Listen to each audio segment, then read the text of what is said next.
Bandits ambush kill over 70 vigilante members in Plateau State. Hello, welcome to this channel. There is this video I came across and I would like us to watch it together. But before we do that, please, if you have not subscribed to this channel, please go ahead and do that.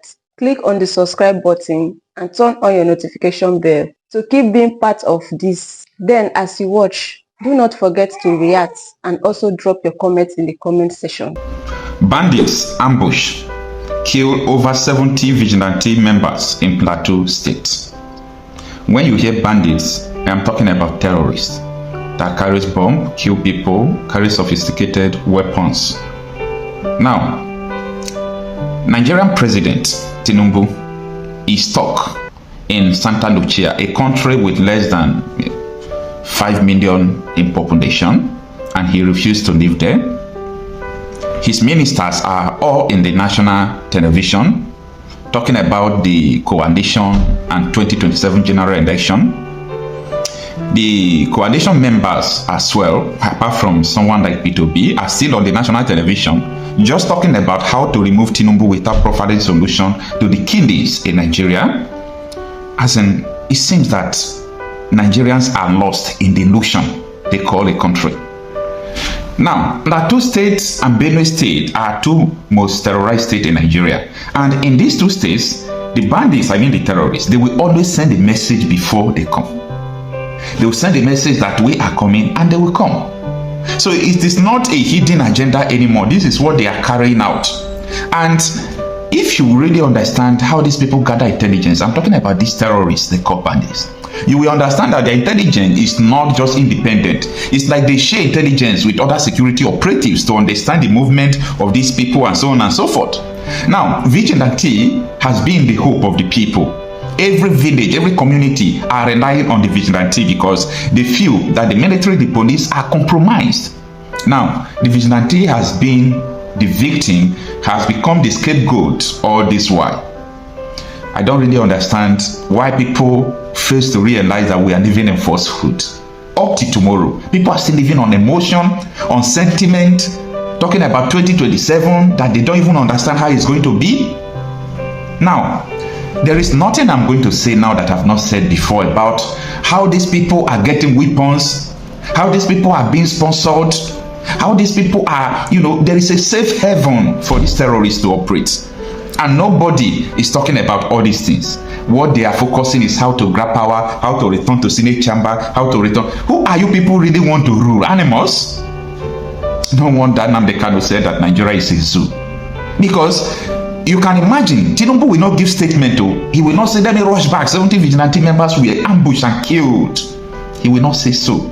What is the value of human being? Even you that will come to my comment section to talk about rubbish things going on, what is your value? Or you think that if you die, someone will not even report it to? Talk less of government to come or government to talk. If you watching me, God forbid, you die today, nobody will talk about it. So when we are talking about all these things, we know what we are talking about. So if anything, God forbid, happens in your community, nobody will talk about it. If Nigeria has not happened to you, people will continue to talk about Nigeria is a good country. Nigeria is a country. Let us not do otherwise. Let us not talk about it because it has not happened to you. Maybe you are still finding a safe haven. But I want you to realize that the vigilante people that died, 70 people on the spot, and about 30 persons are missing. In other words, the number could be up to 100. These people have families. They have brothers. They have sisters. You understand? They have wives. Nigeria happened to them yesterday. Now, Daily Post is reporting this. Most of the happenings in the north, apart from Daily Post, I don't think there is any popular newspaper that always report what is happening in northern Nigeria. Let us understand and analyze what transpired. It reads that at least, mark the word, at least 70 members of a vigilante group were on Monday killed after bandits ambushed them at the Kukawa and Buyun communities of Kanan local government area of Plateau State.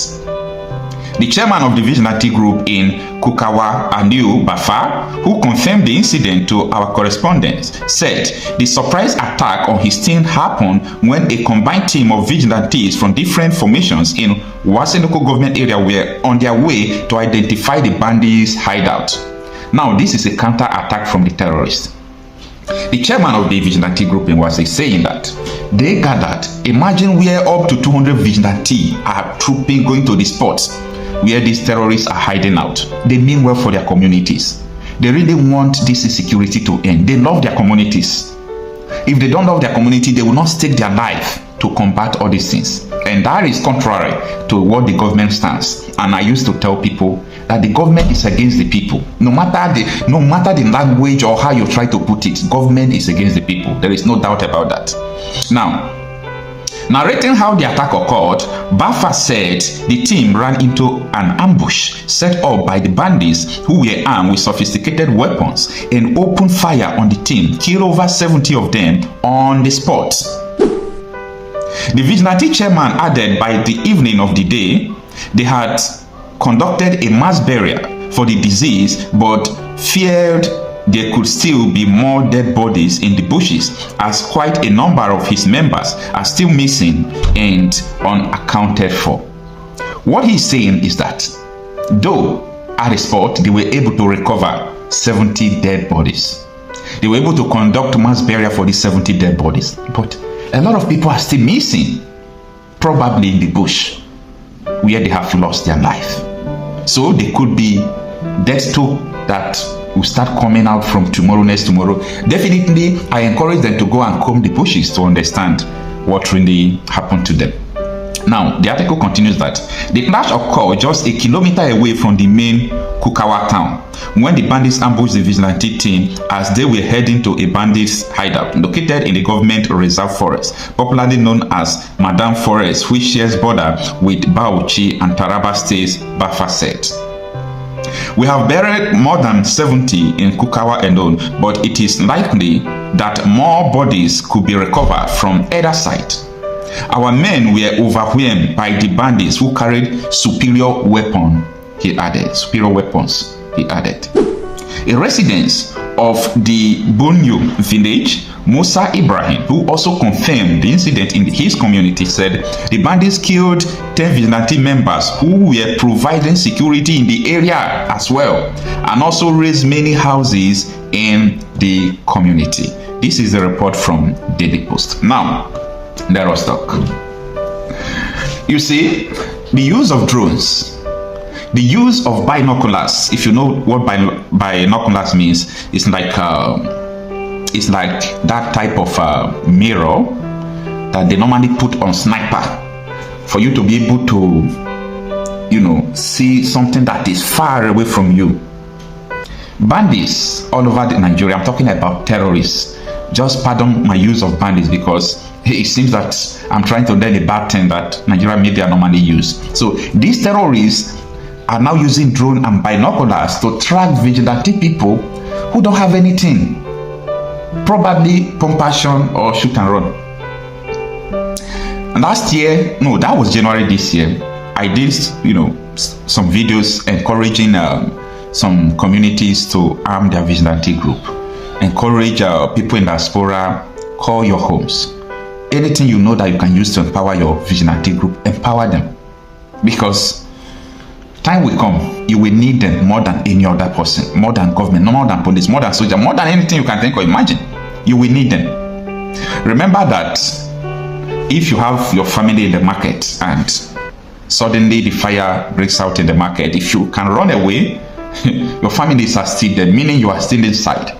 So if you feel maybe you are not in Nigeria and it doesn't concern you, some things will happen. That place you are, you won't be comfortable anymore. So these are the terrible things that are going on. But you know what? Nigeria care less. They don't care about anything that is going on. They kill destiny. They don't want anything that will take power from them. They need the money and the power. The rest in the human beings in the country go to hell. It doesn't concern them. And that is why I am telling everyone in Nigeria that political regime change is not the hope of the people. Even though it's going to take 100 years, even though it's going to outlive us, we've got to stick to a solution that will work. try to read this book, Why We Struck. Type it on Google, go and read it, Why We Struck, the story of first Nigerian military coup. And after reading it, you go and read Aburi Accord that Gowon had with Ojukwu. I want you to understand that what we are seeing now is just a small thing to what to come, because it has been before. And people like Ojukwu, they saw it and they wanted, permanent solution.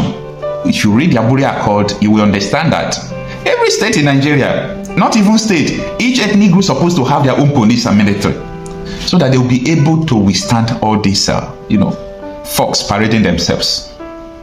It is what it is. Nigeria is not sustainable.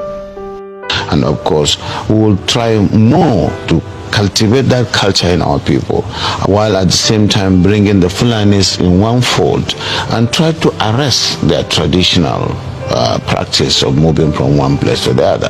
And that is very big, an uphill task.